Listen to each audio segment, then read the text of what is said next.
everyone. Welcome back or welcome to Just Another Dancer's Diary. JADD for short. And today we are going to be talking about dancers' struggles within the industry or while they're training. We sent out a survey to different dancers who are in training and in the industry, and they came back to us with their struggles and what they would want to hear from us. A few struggles we'll include in this video is burnout, injury, body image, auditions, self-love, family and friend support, and also money. So from our surveys, we got a lot of people saying that there is a lot of burnout within training in dance. I can totally relate to this. We can 100% agree with that one. Which I definitely experienced this year when we were doing a show, and then we did another show, and then more training, and then we did Move It, and I definitely knew that I had a lot of burning out that I did, especially in this time. Yeah, because it's especially when you're doing full-time training every single day and the weekend, and then also prepping for a show, and then also going back doing coursework, and also half term. Especially we spent the whole half term training still, so it's, even though you have time off, you don't get that time off, which I definitely knew that I was burning out. It was like when I was in dance class, my mind wasn't there. I was having like headaches, getting ill. Physical and mental well-being was just drained. I just couldn't deal with anything, and then I would get home and just lay on like my bed. I wouldn't want to cook. I wouldn't want to prep for the next day. I wouldn't want to do any coursework. So that needed to be done, but it is a very big struggle I've experienced, definitely. So I can totally relate with all of that, of burning out. Yeah. So as we've said, we've done a massive show, which is what we do every year in our uni course. So we do a show every January. This year it was Tarzan, and we spend a whole month doing it, and it is quite intense because you're doing the same thing all the time pretty much, and because it's a show that has to be done in a month, it's quite long hours, and sometimes you're required to be in on the weekends for extra rehearsals, just to obviously make sure it's up to scratch for the show. And then after that it was straight into a CDMT. For us, it was a conference, kind of dance conference in Liverpool.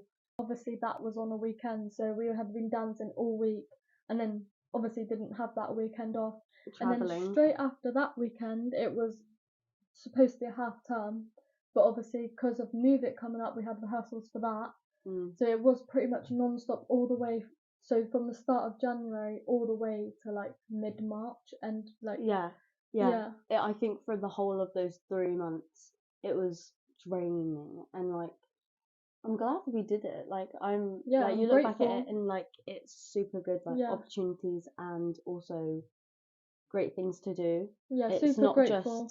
It's not just doing like class every day, but it did help in the long run, and we have learned a lot from doing like CDMT in Liverpool. I think when you're burnt out, you can definitely tell with how you dance and how your social life is after dance. Yeah, it's kind of like it affects your social life so much. As well as dance, because I didn't see all of my friends, like even back home, I didn't see them for the whole like 4 months, because I didn't go home. I wasn't able to just be a 21-year-old. Yeah, I also remember like after that period, like maybe after January, you was having sleepless nights because you was probably overtired. There was a massive phase where I couldn't sleep, and it was definitely from burning out. I literally got home and I was so drained that I couldn't do anything. And then when I was going to sleep, I couldn't sleep. It was just pure wide awake. But throughout the whole day, you was like shattered. I was so tired throughout the whole day, and then I'd get home and I'd be like, my mind would be active, so I couldn't sleep, and then I would be getting like 1 hour sleep every night, and that definitely didn't help. Yeah, obviously. So there's like a lot of things that surround that, but when I feel like you do get to a stage of burning out, you definitely need to just take some time for yourself.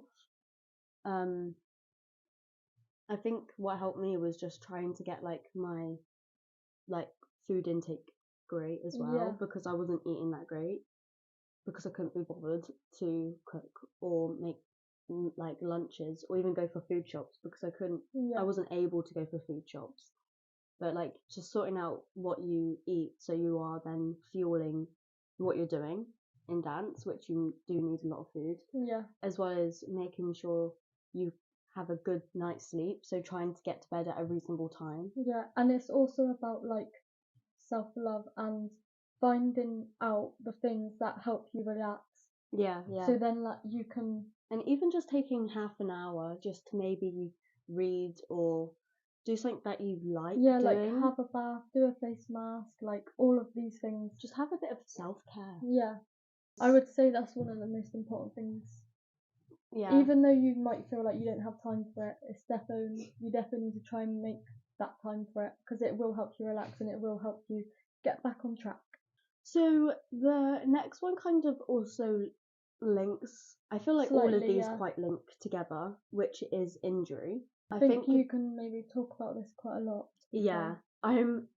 If you know me personally, I'm always injured, and I don't know whether it's because I just throw myself into things, or I'm just pushing too hard, or there could be because I'm hypermobile, my body does things that it probably shouldn't be able to do, but it still does. Past few years, I definitely have experienced many injuries, which is not great on your mental health when you are a dancer, because an injury can put you out for so long in dance, and after 2 weeks, sometimes you forget the things you have learned. So the different injuries can determine different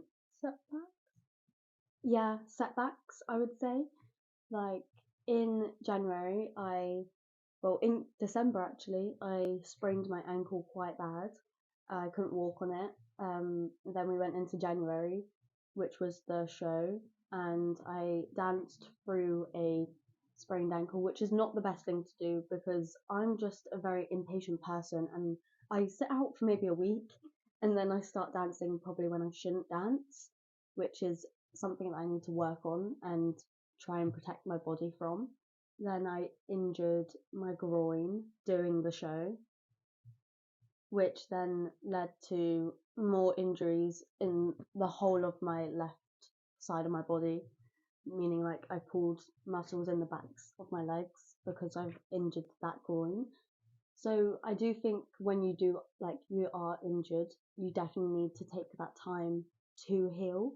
You shouldn't feel peer pressured from peers or teachers to get back into dance straight away and not feel bad that you are missing out. I think that's a really important thing to think about. Like, it shouldn't be the rush to get back into something, even though you're probably itching to, but you just need to take that time to like. I can't really talk much on it because I've not really had many injuries, but I do think it is important to give yourself that time. And it's nice that you can understand though, because I feel like I do talk to you a lot about injuries, because I have had a lot. Like currently got 2 hairline fractures in my elbow that I literally did last week, but I'm now dancing again, which it's painful every day, and I know I should listen to my body when I am in pain, but I just think I'm missing out. And I think like it is hard. It's hard now because we are coming to the end of our training, and I know it's just the thought that plays on your mind that if I'm not dancing now, I'm gonna regret not dancing and getting the last bit of my full-time training, when really I should be going out, graduating, being the strongest I should be. So taking that time to heal. It's a hard balance of where you can push yourself and where you can refrain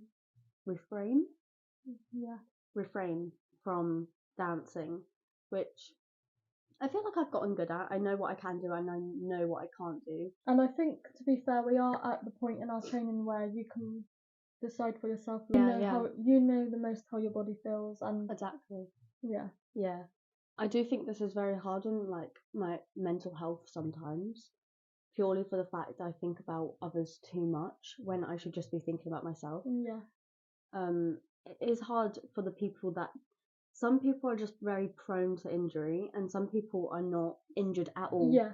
Like for instance, you have been injured a couple of select times, but it's for me, it's kind of more like twingy. For example, at the moment, like my ankle is quite sore, but like it only really hurts when I'm doing tondus, for example. Like ballet. Yeah, like when stretching. It's technical. Yeah.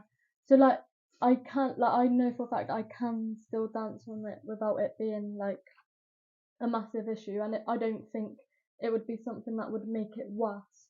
Yeah. But yeah. Yeah, because I think with people that aren't as prone to injury, they do judge a lot of people that are injured and sitting out of class and what classes they sit out of. Some people aren't that great with egging on an injury. Yeah. But then when people are actually injured, I feel like people do understand it more, but there is still a fine line with judging. Yeah. I feel which like I definitely feel a lot of the time when I am injured. Yeah, because I feel like there is some people that have literally never ever been injured, and they probably think like, oh, just crack on with it, like you're fine. Yeah, like kind of thing. I did hear someone say once nothing could pull me down, like it would take a bus to literally not make me dance. And to someone that was injured at the time, it did like take a toll, I feel, on me. Yeah. And my mental state, because as I was sat out at the time, I just felt like I needed to go back into dance straight away, because if they're saying they're gonna have like a bus take them out, and they're still gonna dance, but all I have done is pulled my groin and I've got a sprained ankle and I'm trying it. But the most important, it's hard. Yeah, the most important thing was that you was listening to your body, and that's exactly all you can do. But I understand with a lot of people how injury can take a big toll on, like a negative effect on your mental health, which I think the best thing to do, which I did, is basically listen to your body, try and get a appointment maybe with a doctor or a physician, so they can see what the injury is and they can give you advice on how long you can maybe take out of dance or what you can do within or without dance. Yeah. Also, like you just said, like seeing people about it, this could get costly if you're wanting to see professionals, which is probably another reason why it can be detrimental to your mental health, because some people don't have the money to see professionals. Yeah. But obviously it would be recommended for that to be the step to take, but money comes into it as well. So. Which is another thing that a lot of people struggle with in the industry is money. Which I feel like I am at a stage where I can budget and I can financially afford a lot of things, mainly due to student finance, which I'm so thankful for.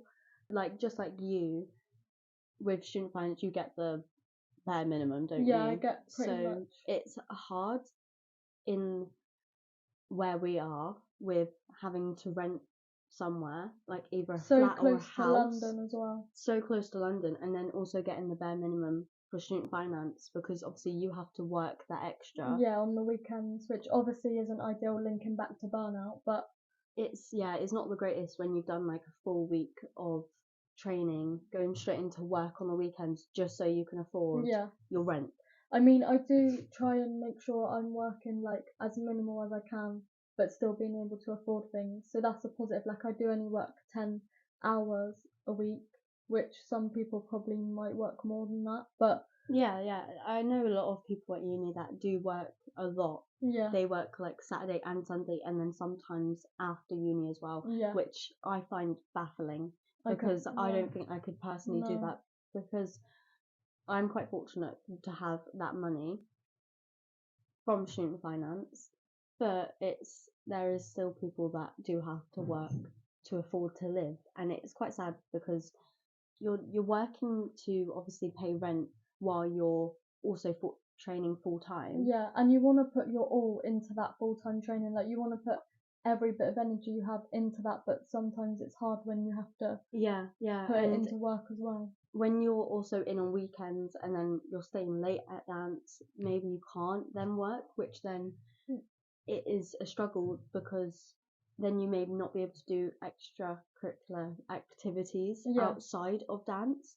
Yeah. Even if it was just to go out for a meal, I know I just can't afford that because of paying for costumes, like different transport every day, different things like that. It's a difficult thing, and I think it links into another topic where we're talking about family and friend support, which it is great and all when you can have like your family or friends support you financially as well as emotionally, because that is a great support system. Yeah. But then for some people, like I know I don't have much family that I can probably go to get maybe an extra bit of money when I can't afford it. And that is a very much like that's very hard, I think, when you can't fall back on someone. Yeah.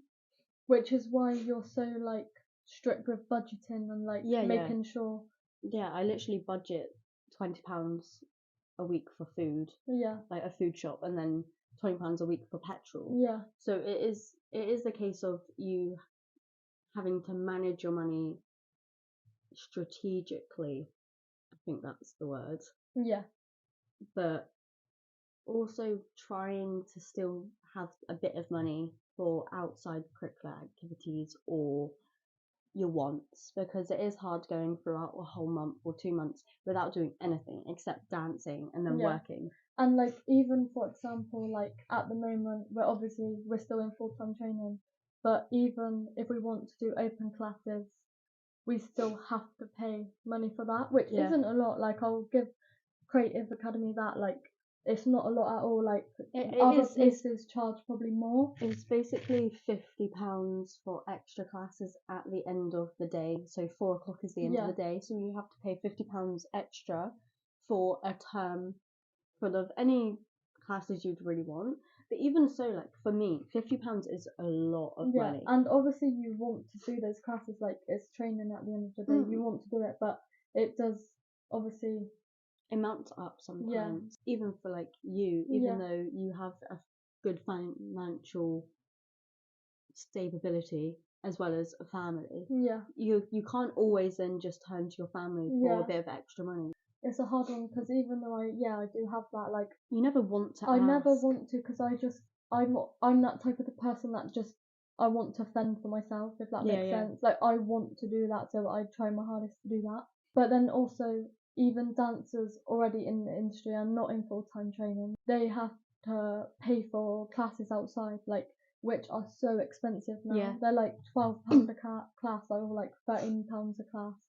Some workshops are even like £20, even though it's longer hours. Yeah. Because I personally would love to go to classes outside of creative. Yeah. But I just can't afford it. Like the transport, getting into London, like it would be £20 just to get into London, and then it's an extra £10 or more on top of that just for a singular hour class. Yeah, which then you're spending like £30-35 just for a singular class, and I find that baffling. It's so much money, and it's hard. I think it is that is a big struggle. Yeah. For when you come out of uni as well. Yeah, I think like obviously we are quite lucky because we are still in full-time training, but it is something that would maybe be a worry for the future. Yeah, because definitely.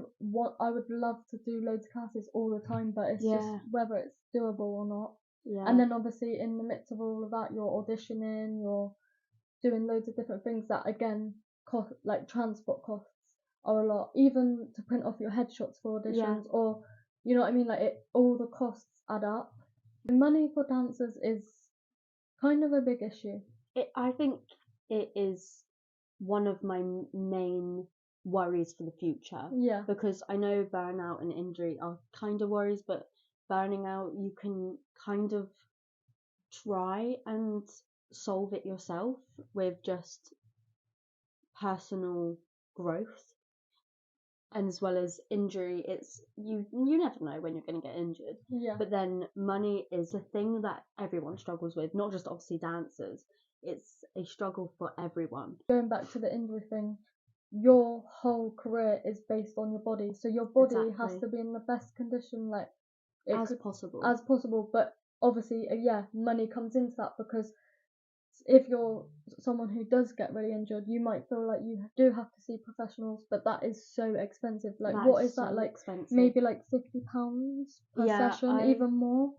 I remember when I had things. I had a weird thing with my head, still do. And I wanted to get it checked out, and it was £85 just for a consultation, like no treatment. And then they said it would take 5 sessions to like fully diagnose or like treat it, and they were like £100 each. And that, so you're looking at like already £600 just to get something checked out that might not even be anything.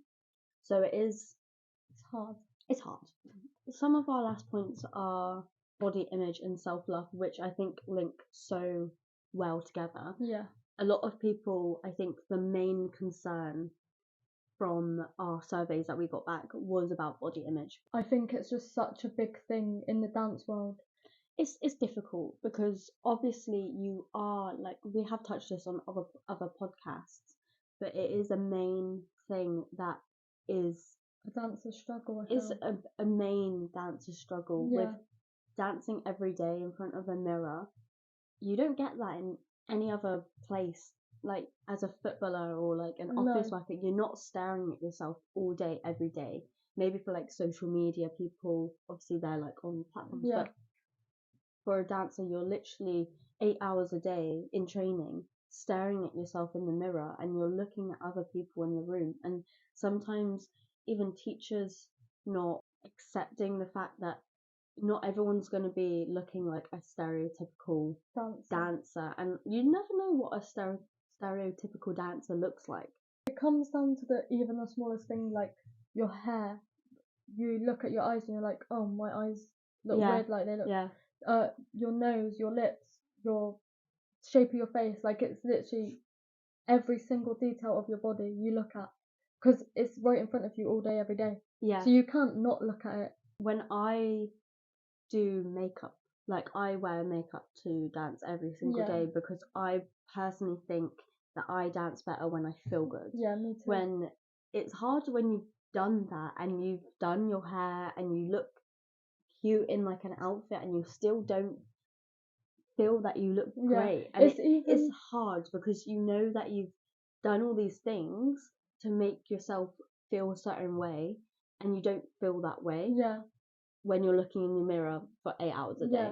And it's even the fact of like, I'll get ready in the morning, do everything I do to like that makes me feel good, and I'll feel good before I leave the house, but as soon as I get into a studio, like I can look in the mirror in my house and think, oh, I look okay. Look cute, then look great. Why does the studio mirror just make you feel bad. so different? Like it's so mad. But it can even be the other way around sometimes. Like I could think I look like not great at home. Yeah. But then when I get to uni, I'm like, oh, like it's just so crazy how it works. It's very mentally draining. I think, like, I've grown a hatred towards leggings, and it's the worst thing. Like, I used to love leggings so much, but because I wear them mostly every day for jazz or something like that, I just don't. I hate them. I hate the way they look on me. I hate the way they feel. I hate the way that they're so hugging and tight. It's also not great. Also, another factor of it is like the practicality of things. Like in the summer, for example, it would be nice to like wear shorts, and like just because it's so hot and you're dancing all day, like it would just be nice to wear shorts. It'll be like cooler, you know what I mean? Yeah. But then like even sometimes I just feel so uncomfortable in shorts, so I end up like putting joggers on. But then I'm boiling hot and I'm like can't like put all my energy. I don't know. I have heard loads of dancers say that as well. Like whenever they feel good, they dance better. I don't know if that's like every dancer out there feels the same, but I have heard a lot of dancers say that. Yeah, and I've had a lot of teachers say that as well. Even teachers. Like when we've done like a mock audition and it is some teachers saying like, why haven't you got makeup on? Like, why haven't you done your hair? Yeah. Like, why do you look like you've just gotten out of bed? And I do get it. Like, I get it. Because whenever I look better, I dance better. Yeah, because I know because I'm more confident. Yeah, because even the other way around, when I look bad, I'm just not having a good day, and that's that. Like, that is that. Like, if I don't look great that day, it's not gonna be a great day. Yeah. And my mental state is not good. It's gonna be all over the place. Yeah. But with this, like, so the first thing we want to talk about is burnout. Burnout is such a challenge, I think, definitely while training dancing. Yeah, full-time training, probably every dancer in full-time training has experienced this. Yeah, I've definitely experienced it. Yeah. Definitely, like, this year. Especially, yeah, in third year, I'd say. Talking about some of our, like, personal challenges within these topics, like, having self-love is hard because you have to learn to do it. Because yeah, it is a learning curve. Over time, I have gotten better at it. It's quite easy to fall back into bad habits of judging yourself while learning choreo or something like that. But everyone has their bad days. Yeah. And everyone's going to have their days of not feeling the greatest or looking their greatest. Yeah. Because no one's perfect. No one is. No. But then I don't go around looking around the room and thinking, oh, they look ugly today. Yeah. But then I will say that to myself. But then I think the best thing to say is, if you wouldn't say it to someone else to their face, you shouldn't say it to yourself. Yeah. And I would also say another big thing to have that self-love and find that self-love is to take time in finding what does work best for you. Like, take time in finding your favourite hairstyle. Take time in finding your favourite clothes, your favourite style. Do you know what I mean? Like, when you can find that, then I promise that you will start to feel better as well. Yeah, I think that is a great thing to think about before you start judging yourself as well, because sometimes I wear stuff that just doesn't suit my body type, or I'm doing a hairstyle that just doesn't suit my face But shape. there is always something that will suit you. Exactly. So you just need to find it. Yeah.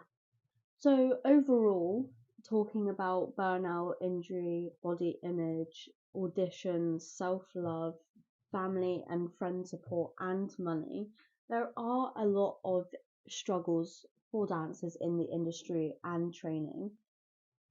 But you just need to have a positive outlook on life and dancing. Yeah, and always remind yourself why you're doing it, because that'll help you push through. The end outcome will be so much more rewarding and loving. Not loving. You could just say rewarding if you want. It's just rewarding.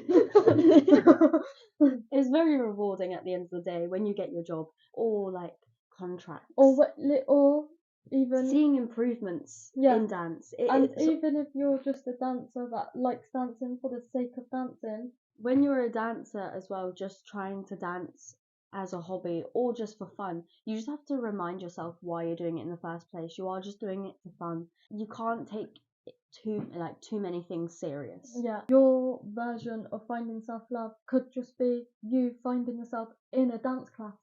Exactly. Not necessarily in clothing, hairstyle, in a certain style maybe. Yeah, and with the whole of dancer struggles, I know it can get a bit overwhelming at sometimes, and you can get burnt out from all of these things. But you are still dancing, and there's a reason why you are still doing it, because you do love it. So keep pushing towards that. Thank you everyone for joining our chat about a dancer's struggles in the industry or training. Thanks for listening everyone, and make sure to look out for more episodes to come. Bye. Bye.